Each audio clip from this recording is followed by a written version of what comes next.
안녕하십니까. 여러분들이 기다리시는 가장 핫한 코너 유쾌 상쾌 통쾌한 정치 해설 서정국의 법대리입니다. 어서 오십시오.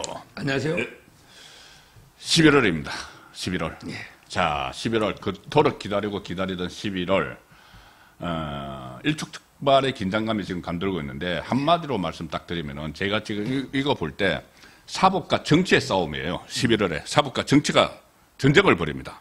일단 사법은 지난주에도 다 말씀드렸지만은 일단 이재명만 관련해서 이야기하면은 뭐 조국도 있고 또 누구죠? 황운하도 있고 뭐 문재인도 있고 하지만 일단 조국만 딱 이재명만 딱 놓고 하면은 이재명 11월 이번 달 14일 15일 그 선거법 25일 위정교사 1심 나오고 14일 김혜경 선거법 1심 이렇게 나오는데 지금 거기에 맞춰서 초반부터 대규모 장외 집회를 하고 또 14일 공교롭게 14일 날 김혜경 1심 나오고 이재명 1심 첫 1심 전날에 김건희 여사 특검법 표결하고 자 그래서 이게 사법과 입법의 전쟁인데 어느 쪽이 이길 것 같습니까? 정의의 편은 일단 사법인 것 같고 정치라고 하면 좌파 정치를 이야기하는 겁니다. 예. 어디가 이길 것 같아요?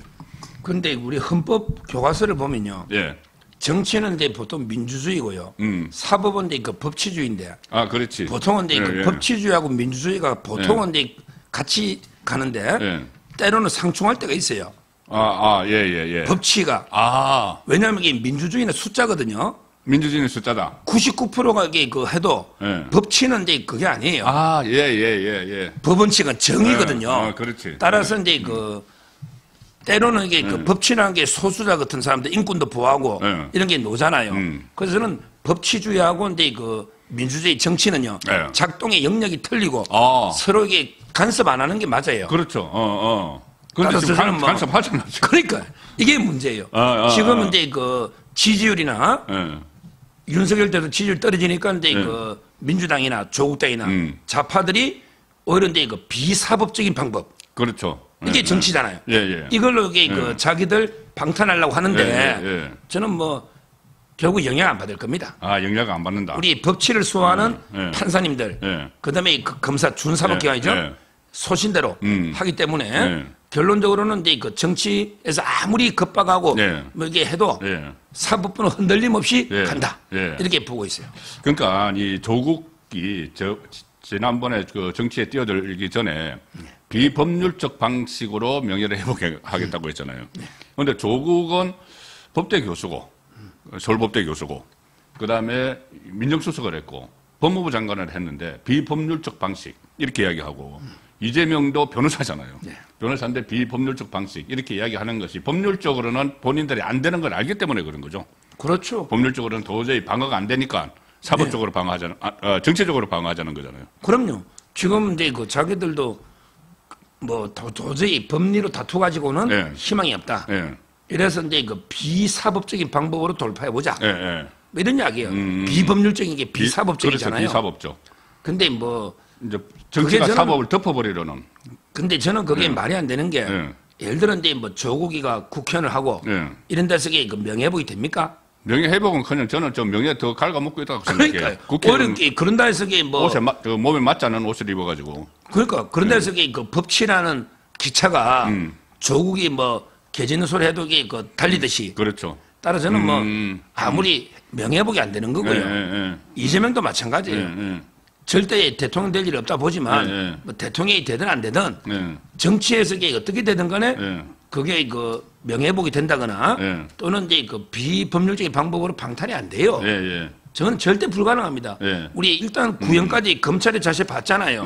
그다음에 이거 신진우 부장판사나 조병구 부장판사 전부 이제 그 판결하는 봤잖아요. 그렇죠. 이게 대부분의 법조인입니다. 아직 정치 여의도에서 어떻게 해도 서초동은요. 그렇죠. 여의도하고 서초동은 전역에 그 다르다. 작동 원리가 이래 봅니다. 여의도와 서초동의 작동 원리는 다르다. 다르죠. 작동 원리는 다른데 가끔 가다가 이제 유창훈 같은 사람들이 이 판사가 갑자기 그 작동 원리를 이상하게 깨 맞추었는데 어쨌든 결론은 좌파 정치가 장외에서 지져도 법치의 기차는 간다. 그렇습니다. 법치의 기차는 간다. 구체적으로 한번 좀 따져보자 하나씩 한준호가 민주당 한준호 최고위원인가요? 한준호 최고위원이 지금 막 개딸들을 독려를 하면서 댓글 하나가 여론에 영향을 미칠 수 있다. 댓글 하나가 이제 재판에 영향을 미칠 수 있다는 이야기죠, 결국은. 네. 댓글이 재판에 영향을 미칠까요? 판사가 댓글을 안 보는데 봐야 영향을 미치잖아요. 참고로 한준호가요. 돈봉투 300만 원에 그 판결문에 이름이 나옵니다. 그래요? 검사 공소장에 판결문에는 6명만 나오고. 근데 검사가 20명 있죠. 거기에는 11명이거든요. 그렇죠. 20명 명단을 검사가 법정에서 공개했는데 거기에 한준호가 나옵니다. 300만 원 한준호. 자기가 이제 그 최고위원인데 지금 검사 독재 탄압 대책위원회 그 위원장이잖아요. 최고위원이니까. 자기가 수사 대상이네. 자기가 300만 원 받은 사람이라니까. 지금 자기도 그 수사 받는데. 그래서 뭐 이거는 말도 안 되는 이야기죠. 댓글 하나를 뭐 여론 영향 미친다. 이건 독려하고 있는데 그런데 그 판사가 보지도 않는다. 뭐 저는 저녁에 영향을 받을 일이 없다.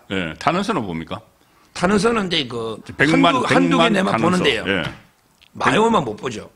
그런데 100만 명인데 서명을 하면 이제 보기는 보겠네.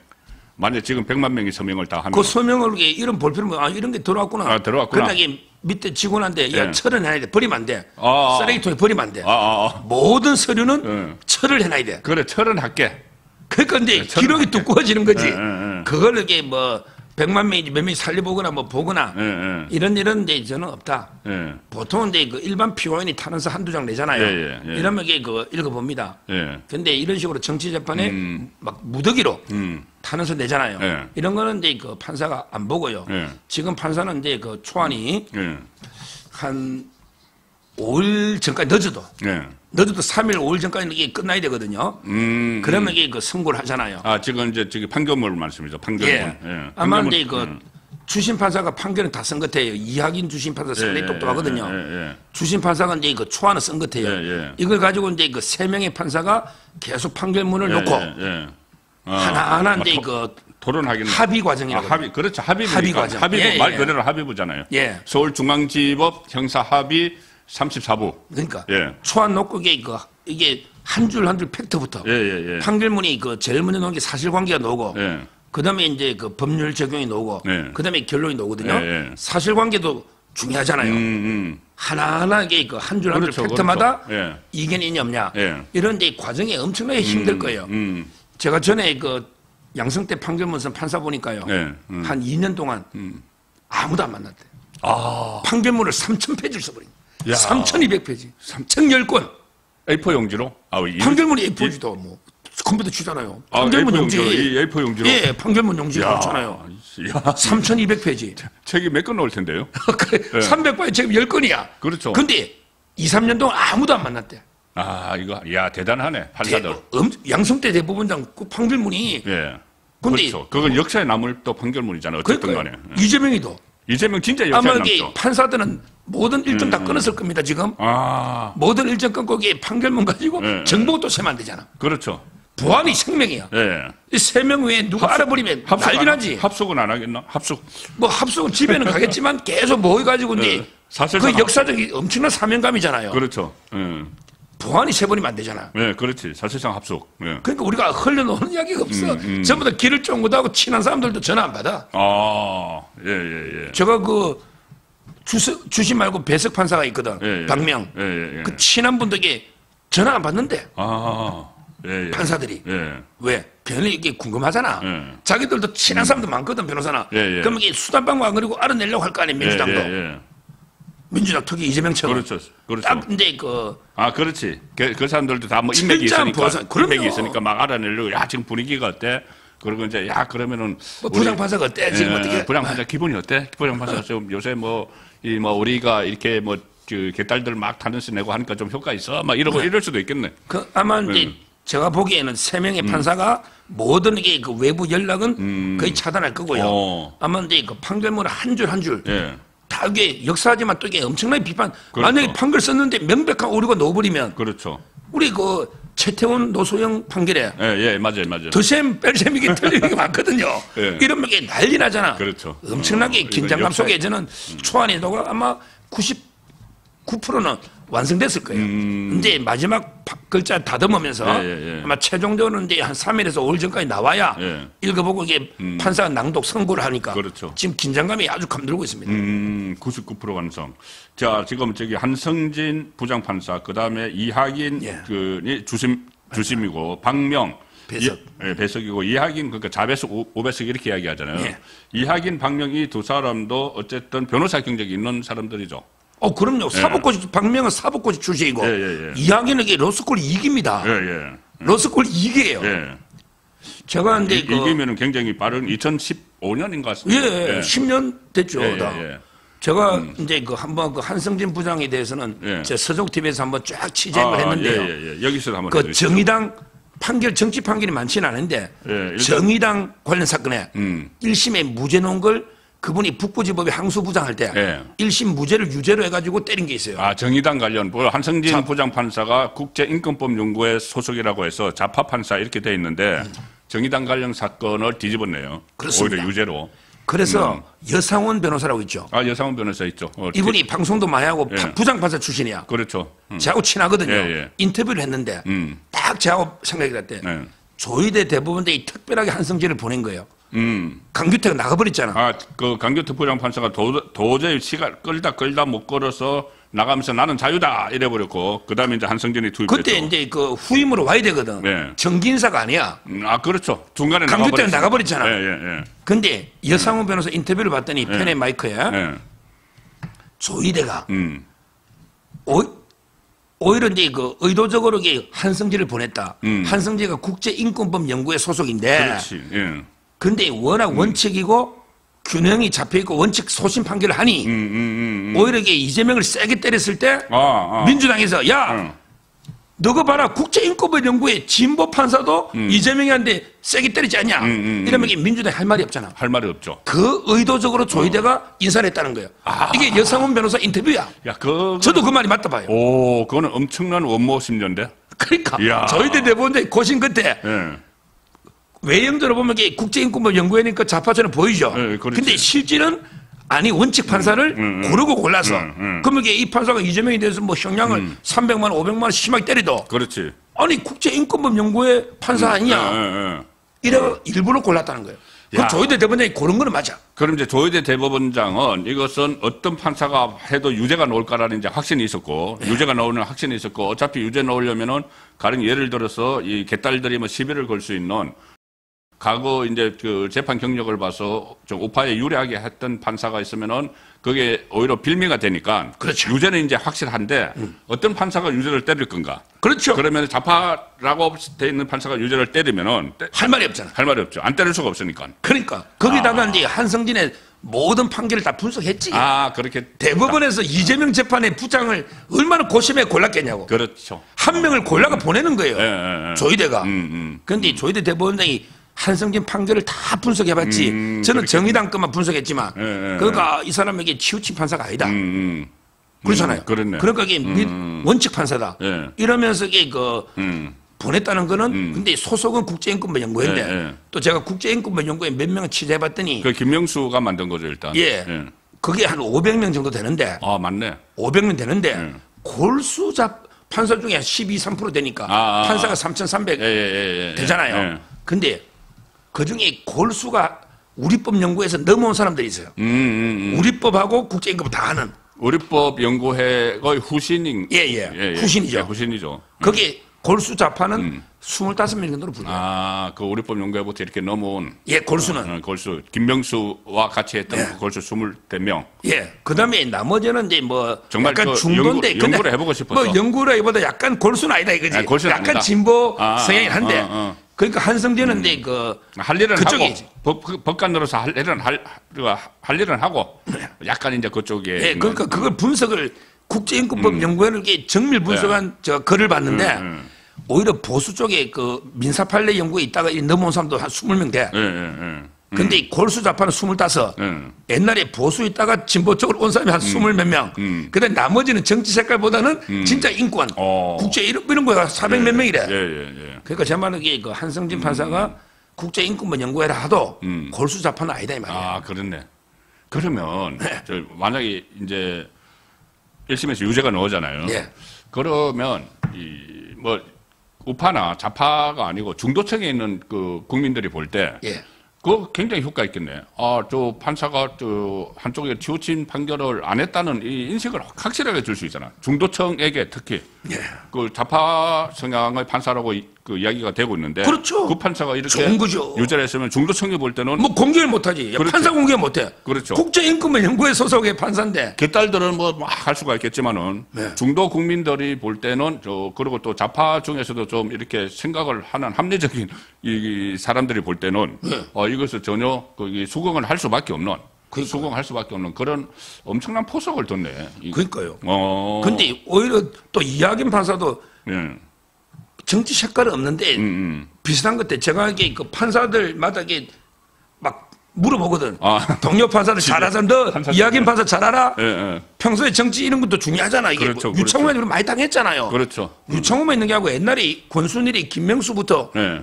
그래서 그리고 정진석에게 중형 내린 예. 그 판사. 박병고. 그 말도 안 되잖아. 말도 안 되는. 박병고. 말도 안 되는. 그 다음에 그 김성태 내 폭로한 그 녹취록의 이화영. 예, 예. 1심에 그 채모. 그렇죠. 180억. 친구한테 로비한 거 이것도 있잖아. 예. 그 제가 근데 한성진은 저도 잘 알고. 한성진가 제 대학 1년 후배고. 그 다음에 연수원도 2년 후배니까.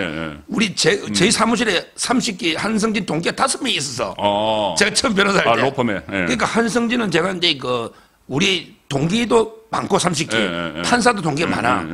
그다음에 서울대도 많아. 그러니까 이제 아니까 제가 주심이 좀 궁금하잖아. 초안은 주심이 쓰거든. 그렇죠. 그런데 대표적으로 잘하는 판사 한 분이 저한테 글을 보내왔더라고요. 이야기인 판사에 대해서. 예. 이렇게 보낸 이름 말하면서 현직 판사니까. 형님 이학인 주심은 유성여고 서울대 경제학부 변시 2에 여성인가요? 예. 여성 판사구나. 유성여고 서울대 경제학부 로스쿨 변시 2에 80년생. 이런데 그 다음에 마음에 안 들어. 성향은 보수는 확실히 아니고 확실히 아니고 보수는 확실히 아니고 와 이게 자기들이 다 아니까 요 정도까지는 공개하겠습니다. 그렇지만 저는 중도라 믿어요. 예, 고수는 확실히 아니지만 한성민도 보수는 아니지. 그렇죠. 원칙만 있으면 된다 이거야. 그러니까 사실 판사가 잘 전문가시지만은 뭘로 판결을 해요? 법하고 양심하고 증거 가지고 판결을 하는 거잖아요. 그러니까 예. 저는 정치로 뭐 보수를 원하는 게 아니에요. 그렇죠. 오로지 그 법과 원칙하고 증거 팩트만 보고 꼼꼼하게 써주면 되거든. 맞습니다. 이거는 뭐 근데 제가 최근에 이것도 들은 이야기인데 저 민주당 쪽의 변호사인데 야 자기들 전략이 좀 바뀌더라고요. 민주당 쪽에 이제 그 변호사의 큰 전략은요. 위정 교사는데 그 벌금 그건 뭐 벌금이고 무죄는 안 되니까 좀 자기도 알아. 그 녹취가 있어가지고 벌금이고. 위정 교사는 벌금. 그다음에 그 선거법은요. 이야기를 하더라고. 1심에서 150만 원 밑으로 막으면 성공입니다. 이러더라고. 150만 원 밑으로. 예, 150만 원까지 마지노. 150까지. 왜냐하면 100 이상 되면 이제 김문기는 무죄를 한번 받아보고. 김문기 네. 몰랐다는 건 인식 무죄. 백현동 안 된대. 그래서 처음에 그 법리 주장을 했잖아. 네, 그렇죠. 국회에서 한 건데 왜 이게 맞아요. 선거법으로 가느냐. 근데 그때 이재명 후보가 됐잖아. 경선 이겼잖아. 그러니까 이제 백현동은 막 자기들도 안 되는 거 알아. 그래서 법리로 갔는데 그 법이 안 먹히잖아. 국회 고발 없었다고 했거든. 그 원래 국회 국정감사는 맞는데 근데 그때 대선 후보로 선정되기 때문에 이거 선거법에도 걸리잖아. 그래서 백현동은 자기들에게 유죄가 나온다. 1심. 그런데 둘 다 유죄가 나오면 안 돼. 그런데 그것만 유죄 나오면 150까지만 막으면 가능하다. 항소심에서 50원 애누로 해준다 이야. 그러면 50원 깎아준다 항소심에서. 50 깎아주고. 근데 300 넘어버리면 항소심에서 절반은 안 깎아주거든. 이유 없이. 그러니까 150 전략이야. 그런데 150에서 50을 깎아주면 100이면은 다 날아가잖아. 근데 100이라는 게 이제 뭐 90이나 이게 90, 100이지. 80. 딱 100을 하지는 않지. 100은 없어요. 판결문에 100은 없어. 120, 90이지. 100은 중간에 딱 중간선에 있는데. 그러면 1심 150까지 딱 막으면. 자기들은 150이면 성공. 150이면 오케이. 그러면 20에서 90까지 받을 수 있어. 항소심에서 50만 깎으면 100은 없어. 그럼 살아나. 그 90. 왜? 다 이게 물건도 애누로 해주는데 그리고 50만 원 가지고 이게 434억 토해내라 할 수 있냐? 그러다가 유력한 대선 줄 알아. 막 그런 논리를 또 펴겠네. 그러니까 자기들 딱 깨놓고 이야기하더라고. 딱 깨놓고 뭐 제가 형님 하니까 딱 깨놓고 이게 150이면 우리가 이긴 겁니다. 1심에서. 1심 150이면 이긴 거다. 네. 2심에 가면 50만 원 가지고 434억 토해내고 이재명이 선거 못 나게 하고 배지 떼고 5년 못 나게 하면 대선주야. 그러면 이게 가만히 있겠냐 국민이. 그래서 저는 1심에서 이제 최하 300 이상 넘으면 포기해요. 300 이상 넘으면 더블 스코어 넣어야 돼. 옛날에 그렇지, 이재명도 그렇지. 300 넣었잖아. 예. 그러면 이게 못 깎아. 아, 저는 그렇죠. 최하 검사 2년 구형했잖아. 저는 300 이상을 놓을 거로 봐요. 300 이상 놓는다. 좋아. 그럼 자기들도 포기야. 네, 자기들도 포기하고 만약에 자기들 전략대로 150이 된다. 그러면 이제 뭐 2심에서 깎아서 90. 그러면 이제 살아남는다. 네. 이 전략이에요. 그러면 위정교사는 그건 벌금형으로. 위정교사 벌금형. 아무리 많이 때려도 이게 그 벌금으로. 벌금으로. 근데 그게 가능하냐고요. 그 위정교사는 이제 일반 형사 사건이니까 금고형 이상 돼야지 이게 다 날아가는 거죠. 벌금은 뭐 아무리 많이 때리고 2천만 원, 3천만 원 때려도 감사합니다 하고 내겠다는 그거는 벌금으로. 그거는 이제 벌금을 전략인데 예. 근데 그 자백을 안 하기 때문에 예. 제가 이재명이라면 제가 이재명 변호사라면 이렇게 하죠. 자백하면서 예. 아이 죄송한데 솔직히 그때 검사 좀 억울했습니다. 그러니까 이제 그때 분위기 좀 해달라 했는데 죄송합니다. 공사실 인정합니다. 잘못을. 근데 그게 뭐 실제 재판에 큰 영향을 주진 않았습니다. 이렇게 하면요. 벌금이 뭐 그렇될지 안 될지 모르겠지만 그러면 이게 양형의 기준에 여지가 있잖아. 그렇죠. 근데 아무 잘못도 없다. 예. 전부 이게 무죄다. 이래버리면 이게 희망이 없어요. 그러니까 일단 두 개 다 벌금, 1심에서 벌금인데, 이 제일 먼저 나오는 선거법은 150만 원이면 성공. 성공으로 보 자기는. 자기들 이제 성공. 그 다음에 그 위정교사는 금고형이 이상이 아니고 벌금형에 놓으면 성공. 성공. 성공이죠. 뭐 1,000만 원 해도 2,000만 원이 성공인데 제가 놀란 거는 100만 원이 넘는데 성공이랑 이게 좀 황당하다는 거예요. 그렇네. 나머지는 성공. 아니 100만 원 넘으면 원래 다 무효잖아. 네. 근데 150만이면 성공이라 이거야. 그만큼 가능성이 이제 없다는 이야기죠. 예. 항소심가가 막 협박하고 없어하고 하면 50만 원가 자기 죽일 수 있는 얘기야. 그렇게 되겠네. 50만 원 가지고 우리 434억 원 그렇죠. 토해내게 할 거냐. 그거 보고 저 충격받다니까. 100만 원 넘었는데 성공이다. 예.